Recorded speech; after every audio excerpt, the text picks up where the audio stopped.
este video. En el día de hoy vamos a hacer un ejemplo sobre producto interno. Ya en el video anterior explicamos teóricamente qué es un producto interno, hablamos de que es una función cuyo dominio era el espacio vectorial y cuyo rango eran los números reales, siempre y cuando satisfaga estas condiciones que vemos acá, estas 5 condiciones.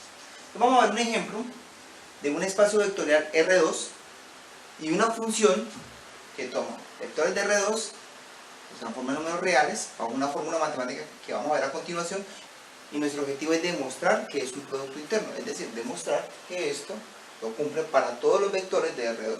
Tenemos que nuestro espacio vectorial son los vectores de R2, donde nos dicen que el vector X es igual a X1, X2, tiene 2 componentes por ser de R2, y el vector Y es Y1, Y2.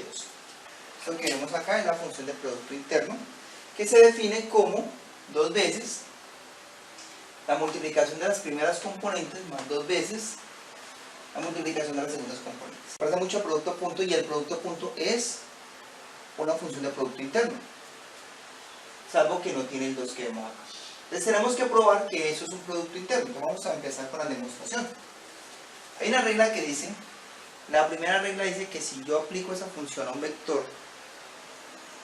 así mismo, me tiene que dar un número positivo o cero. Vamos a mirar si eso es cierto.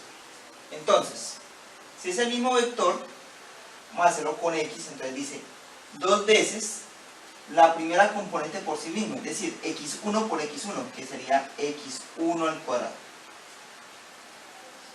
más 2 veces la segunda componente por sí mismo, porque es el mismo vector, entonces sería X2 por X2, que me daría X2 al cuadrado. Como los vectores de Rn son compuestos por números reales, eso es un número real. Y todo número real elevado al cuadrado da positivo. En el número imaginario no, pero en los reales sí. Y X2 también es un número real, por lo tanto esto da positivo y da positivo. Y la suma de números positivos da positivo. Entonces, por lo tanto, satisface la primera condición. La segunda condición dice, bueno, si yo tomo el elemento neutro para la suma. ¿Y quién es el elemento neutro para la suma en R2? Es el que las 2 componentes da 0. Y me dice que eso me tiene que dar 0. Entonces simplemente tengo que cambiar a esto por 0. Entonces sería 0 al cuadrado más 2 por 0 al cuadrado. Y esto evidentemente da 0, sería la segunda regla. Profe, ¿ya demostramos la segunda regla? No, la segunda regla va en 2 direcciones. La primera dirección es esta, que si usted hace el producto punto, el producto interno del elemento neutro consigo mismo, le tiene que dar 0. Ahora la otra dirección es, si hace el producto punto de un vector consigo mismo y da 0, es porque ese elemento tiene que ser el elemento neutro, que es la segunda dirección, es lo que nos falta por demostrar. Entonces, ya demostramos para cuando X es el elemento neutro. Ahora vamos a demostrar que tomo un vector de R2, lo hago consigo mismo y me da 0. Tengo que llegar a la conclusión de que el único que cumple eso es el elemento neutro, que no hay otro que cumpla eso. Entonces decimos, bueno, como esos son números reales, yo puedo sacar factor común 2. 2 que le multiplica a X1 al cuadrado más X2 al cuadrado igualado a 0. Entonces, como ninguno de los dos números es complejo, son números reales, pero los números reales elevados al cuadrado dan positivo. Entonces, esto da positivo o da positivo, pero la suma me da 0. Entonces, ¿cómo es posible que eso me dé 0?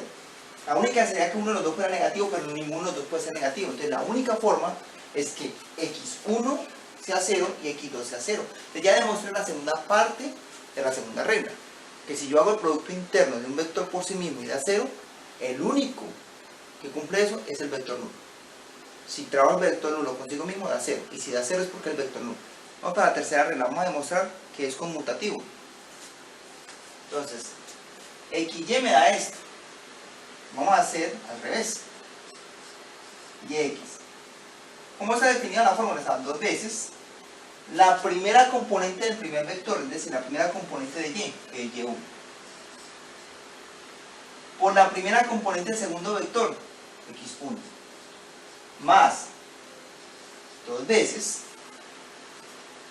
la segunda componente del primer vector, entonces Y2, multiplicado por la segunda componente del primer vector, x2.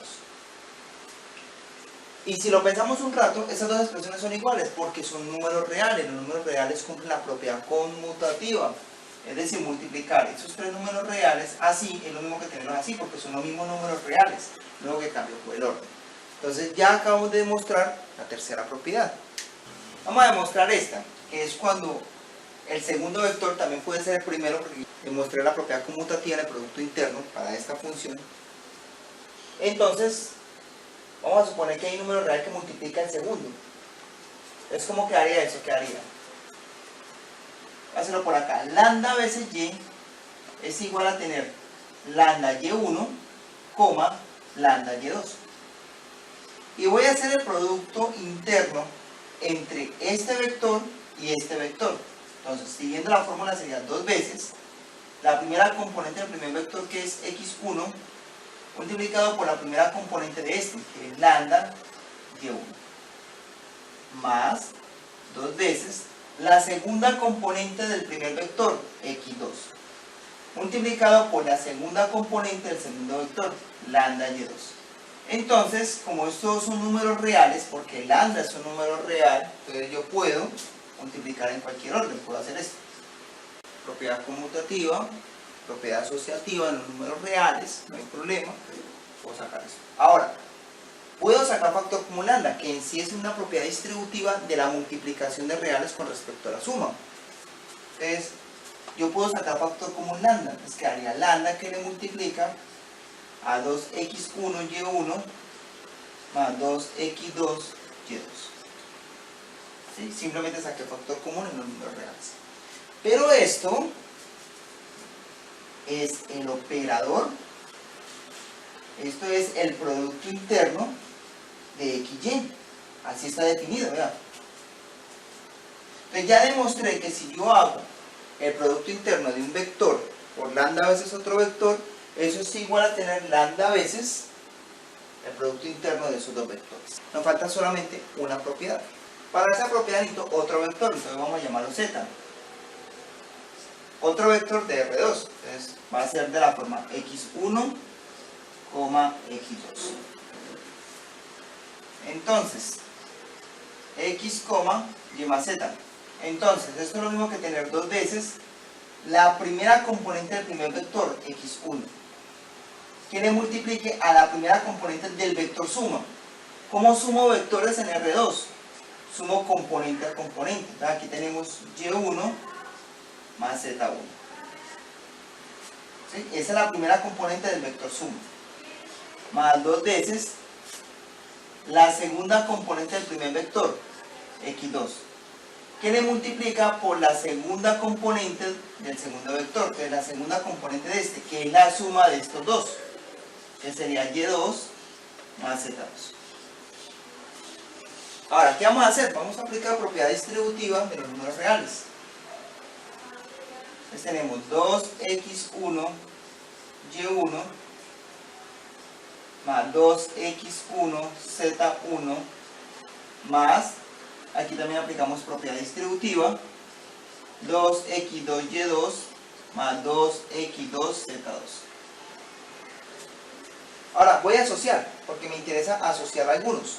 Me interesa asociar los x con la y. Entonces tenemos 2x1 y1 más 2x2 y2, pues aquí aparte. Y se puede hacer porque los números reales, eso van a dar números reales, cumplen la propiedad asociativa, conmutativa para la suma. Yo los puedo asociar como quiera. Sumar todo eso así, puedo sumar por parejas. Más estos dos, este con este. 2x1 z1 más 2x2 z2. Y si analizamos un momento, me doy cuenta que esto es el producto interno de xy. Entonces esto es lo mismo que tener producto interno de xy. Más, ¿pero qué es esto? Esto es el producto interno de x con z. Si sigo la fórmula, entonces x con z. Y demostré la propiedad distributiva con respecto a la suma en el producto interno. Por lo tanto, ya estoy seguro que esta función que va del espacio vectorial de R2 a los números reales a través de esta fórmula matemática es un producto interno. Si te gustó el video, te invito a que te suscribas a mi canal de YouTube. Muchas gracias.